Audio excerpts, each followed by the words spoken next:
Hi, this is the Philosophical Angle program, and I am your host, Chris Angle. I'm the author of 4 books on philosophy, one of which is The Philosophical Equations of Economics. These books are available free for viewing online at thephilosophicalangle.com. If you'd like to contact us to make comment, inquire, make suggestions, feel free to give us an email at contact@thephilosophicalangle.com. The purpose of the Philosophical Angle program is to examine the nature of concepts being used in current media.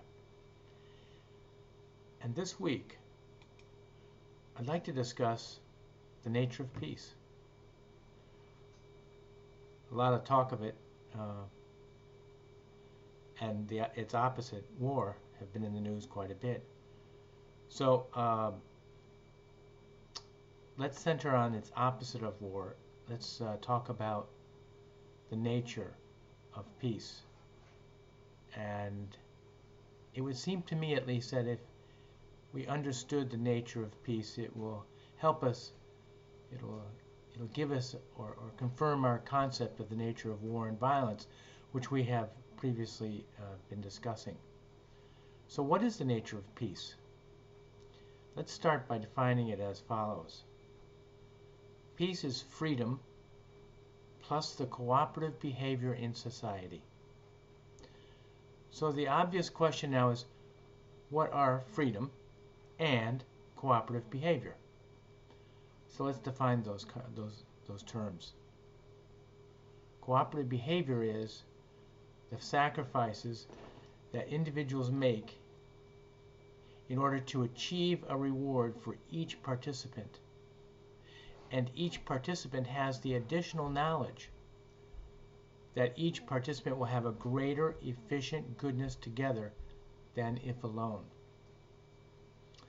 What I just said is that when individual members of a society band together as a cooperative to produce something, such as a good or a service, they do so in realizing that the cooperative group becomes more efficient than if the individual participants were to struggle to make the same product individually, alone. So, in essence, when the participants realize that as a group they can produce more goodness than they could individually, and that this extra goodness accrues to themselves individually, the individuals decide to cooperate together because there is an incentive to do so, which is that extra goodness.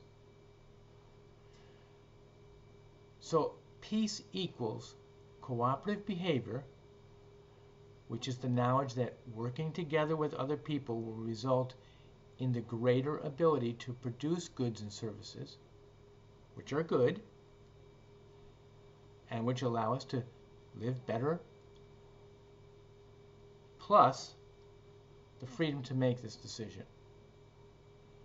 Cooperative behavior is the sacrifice of 2 or more persons to obtain a reward. And they sacrifice their knowledge, their time, their effort, amidst an environment of risk to obtain a reward. Both of these people together, cumulatively, will be sacrificing their time, their effort, their knowledge in an atmosphere of risk to produce either goods or services.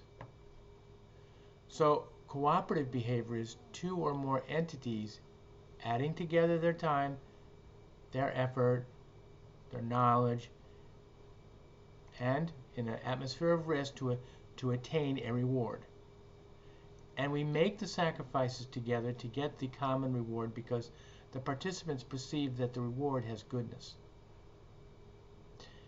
Now, to this process, which by the way is the nature of freedom, we add the dictum of the first law of economics, which is that all of life has an unlimited desire for goodness. First, in the consciousness of our minds, knowledge of making a sacrifice to achieve a reward comes together with the priority of collaborating with others to make a sacrifice in order to achieve a reward. Then secondly, when we actually proceed with that time, the effort, and the knowledge and the atmosphere of risk, we have the essence of freedom. So simply, what I just said is that freedom is the ability to create in our consciousness our priorities and then effectuate them. Next, if the cooperative behavior of our group, which we will call, say, Company A, runs up against another cooperative group, which we can call, say, Company B, and if these two companies have the same priorities, they then will be in the same marketplace. And if they are in the same marketplace with converging priorities, peace starts to diminish between the two groups, as there is no cooperative behavior.